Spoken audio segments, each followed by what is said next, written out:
I think if you're dead broke, the first thing you should focus on is fixing yourself. And I really do mean that in both mentally and physically and obviously financially. The financial one is obvious, you just need to make money. But mindset wise and physically is the biggest ones in order to then fix yourself financially.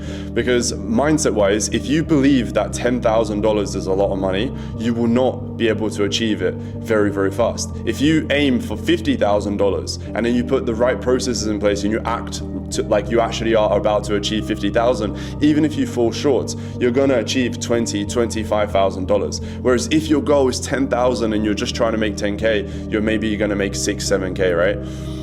So that's the mindset one is first. You also need to understand there is so much work that needs to be put in to actually achieve your goal.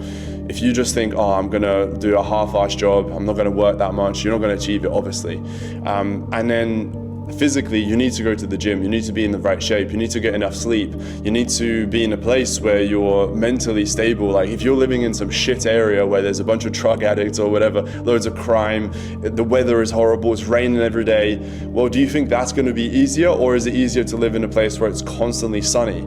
You know, sure, obviously Dubai is one of them, but it doesn't have to be Dubai. You've got places like Spain, you can still spend the same, if not less money to live in places like Spain than like UK.